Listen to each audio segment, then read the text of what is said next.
Welcome back to MindScience, episode 31. In today's video, I want to teach you a very simple but powerful practice that you can begin implementing to help you achieve greater levels of inner freedom. The great sage Ramana Maharshi often said that there were basically just two paths to liberation. The first being the path of self-inquiry, which was the practice that Ramana taught. And the second path was that of surrender. And that's going to be our topic for today's video. So what is the practice of surrender? Now, Ramana would have been the first one to tell you that for the vast majority of people, a complete unconditional surrender of your life to God in one foul swoop is virtually impossible because there's simply far too many vasanas to be eliminated still. And the word vasana basically just means an unmet desire, something that the mind believes that it can fulfill itself with. And so if your mind is still full of these unmet desires, then you're simply not going to be able to surrender to God no matter how hard you may try.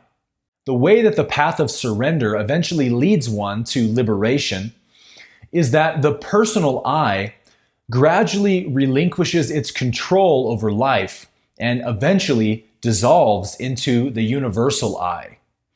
And now, of course, there is no such thing as a personal I. Each and every one of us is already the supreme self, the universal I. But the personal I has a death grip of control over its personal world. And so the practice of surrender is to gradually prove to the personal I that it's safe to relinquish control over its personal world and give it up to God. So what Ramana suggested was not to just say, as of today, I completely and unconditionally surrender my entire life to God. Because your belief in your personal I is still far too strong. So you'll probably just walk straight out of the ashram and into the nightclub anyways. So instead, he encouraged his devotees to just begin with little bits and pieces at a time.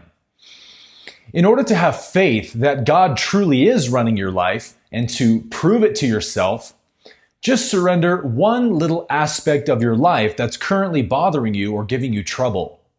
So let's talk more about what it means to surrender something and what that looks like in practical terms. The belief that you are in control of your life is not only untrue, but it has never been true. So the path of surrender is not about giving up control that you had, but helping yourself to realize the truth that you as a separate individual person do not have any control over life. You begin with the false premise that you are the body, and therefore you must be in charge of your life. You believe that the outcomes that happen in your life are determined by your individual choices.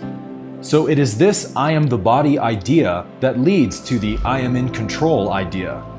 But you are not a body living in a world. You are pure awareness. There is no separate person who dictates to life.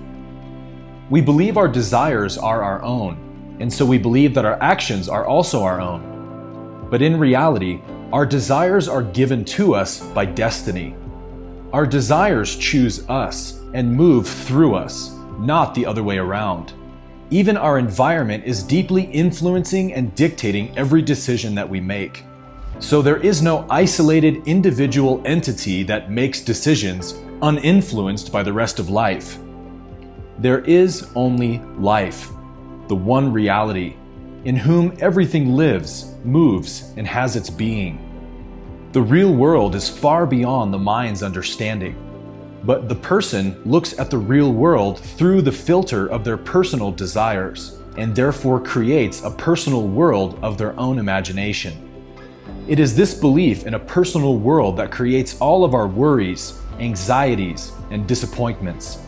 Once there is a personal world, there must be a personal self who needs to control that world. This is the only idea that needs to be given up, and the practice of surrender is the only way to do so.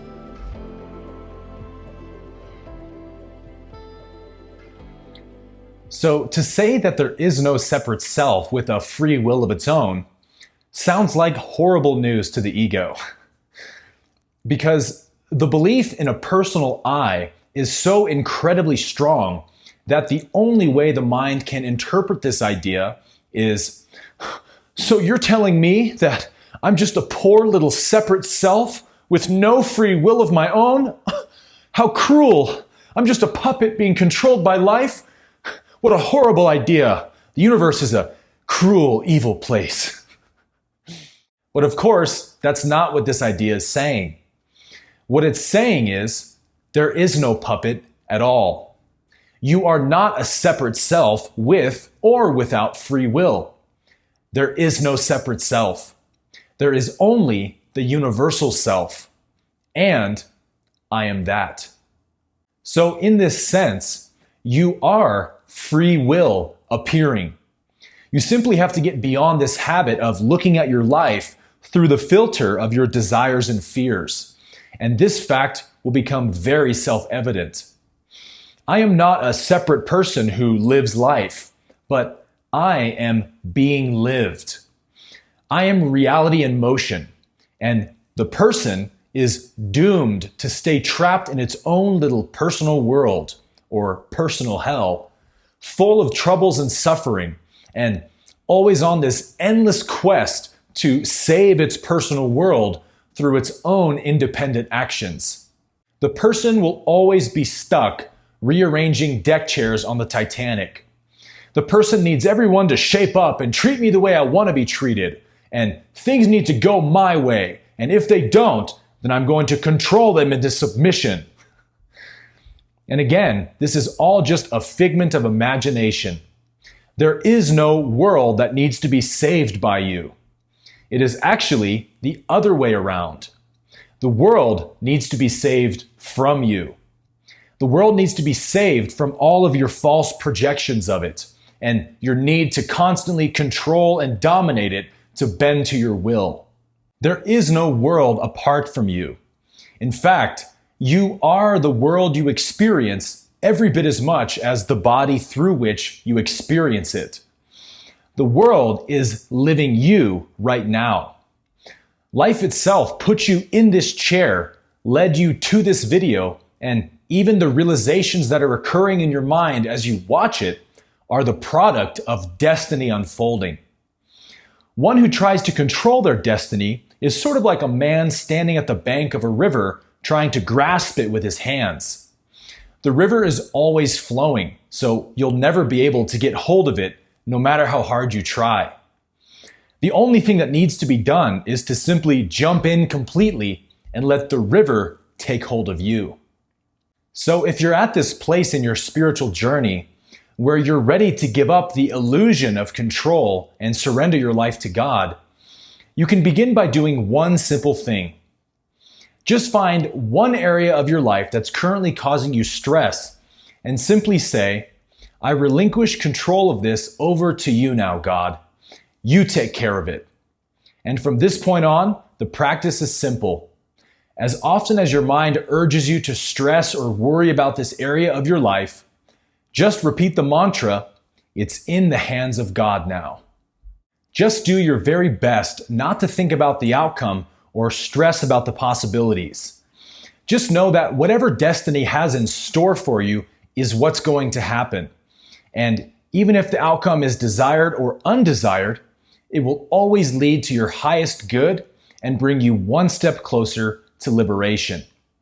So, for example, if you have a contentious relationship with your boss at work, then surrendering this problem to God means to simply stop worrying about what your boss thinks of you.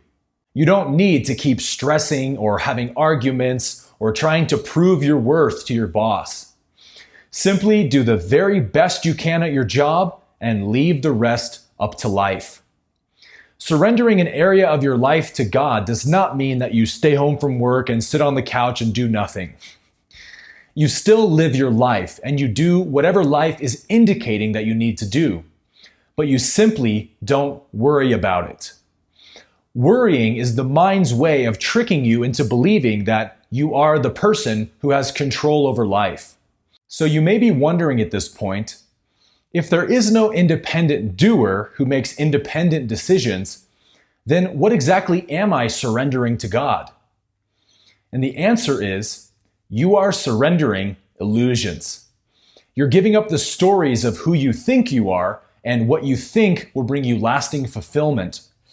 And slowly we begin to recognize that surrendering our problems to God actually yields a much higher success rate than trying to solve them on our own. Not only that, but we live with far more peace of mind when we don't spend all of our time worrying about things that we have no control over anyways. All I can do is what this present moment is offering to me, and I leave the outcome in the hands of a higher power. And the more that we do this, the easier and easier it gets to surrender the next story and the next story. And at some point, the liberating truth is recognized. I am life itself, and life is already in control. So this really is the primary idea that we live with that creates our suffering. We believe that there is life and a me who lives life. And so life hands us circumstances, and we act as the mediator and say, oh, no, this is all wrong. It needs to be like this, and it needs to be like that. And we're always in this position of correcting life. And this is pure arrogance of the ego. The analogy that Ramana Maharshi used was that of the women who worked as telephone operators back in the 1950s, who would receive a call and then take the plug out of one socket and put it into another socket to connect the person with the correct caller. And this is basically the relationship that the ego believes that it has with life. We believe ourselves to be a separate mediator who receives the call from life and then sends it to the right location to get the right outcome. And this is a total farce. There is no middleman between life and its outcomes. There is no person inside your body that's responsible for everything that happens and needs to make the right decisions to get the outcomes that it wants.